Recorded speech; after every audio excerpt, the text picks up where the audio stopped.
What is up, guys?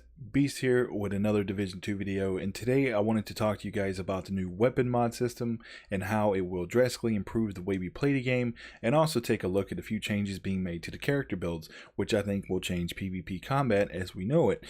Before we begin, if you are finding me for the first time, make sure to subscribe and hit that bell to know when a fresh upload is available.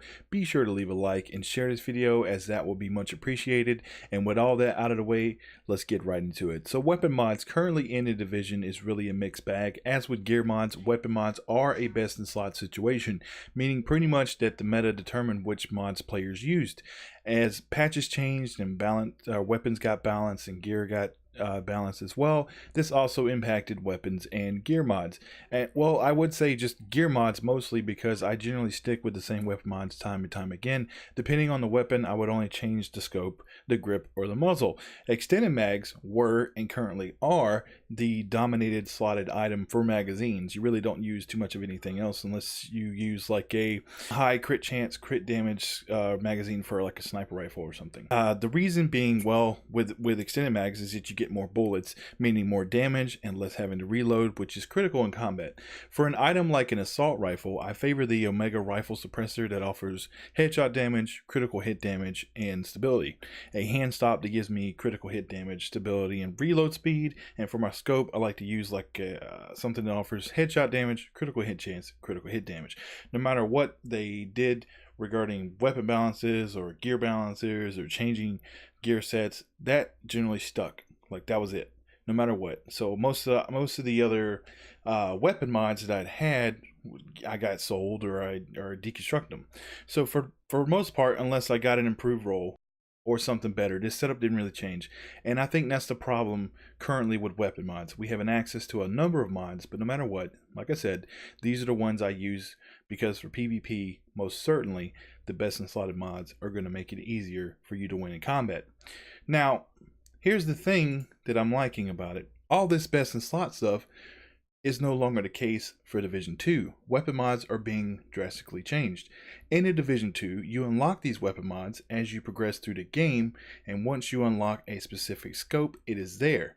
It is compatible with a number of weapons, however, so you can't put it on every weapon, of course. That's how it is in Division. You can't put a large scope on an SMG. You can't put a small scope on an AR. As far as I know. I could be mistaken. Correct me down in the comments if I'm wrong. But anyway, you don't have to move it from one weapon to the other. The weapon mod system doesn't take up any inventory space, and because of that, they are much easier to handle. On top of that, they are also no longer a loot drop or a part of the RNG system, which is the random number generated item management loot system that most looter shooters and or RPGs have. You get these items through some kind of progression. The purpose of these mods have also changed. Instead of being just damage buffs in a Division 1, they modify your weapons as how you want to play. But this also comes with pros and cons. For example, if you want more headshot damage, you have to stick with a lower reload speed. Or if you want more accuracy, you'll have a lower optimal range, and so on. Extended mags were specifically highlighted. There will no longer be any plus 100% ammo capacity magazines in a Division 2. These magazines just annulled any other options, as we stated above. Extended mags will now give you plus 20 bullets, like they would in a real life scenario, but with lower time to kill. With the lower time to kill, I should say, and the new reworked combat, that change will just add to build diversity, because the focus is more on precision than just bullets. And based on that, there will be less best in slot weapon mods and more best for you weapon mods based on your gameplay and what you want your weapons to do. So let's take a look at how they're changing character builds. And when I say change, I mean reworking and making things more streamlined, using values that are easy to understand and don't leave you confused, especially if you're not well versed in spreadsheet. The devs didn't go into a complete detail regarding character builds, so we will only go over what was covered. Currently in a division, the main stats you look for your character is firearms with the DPS stat, health with the toughness stat, and electronics with the skill power stat. These stats can be very confusing, especially when they don't translate well into actual combat, so the main stats have now been changed to armor, health, and skill power. The armor and skill power values come directly from the gear you pick up, and health comes from both gear and your character.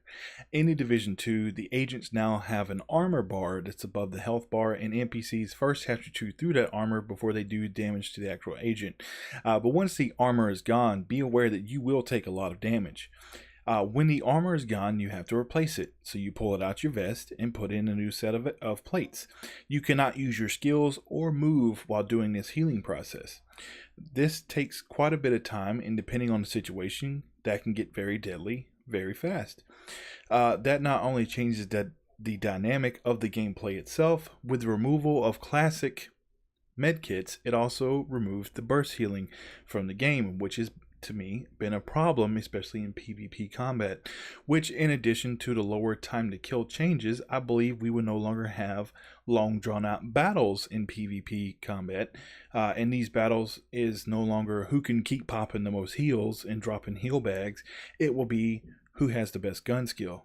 So I'm really looking forward for that. It's my speculation on it, at least. It could change. We don't know for sure, because they haven't really talked about PvP combat, but that's what I'm going with for right now.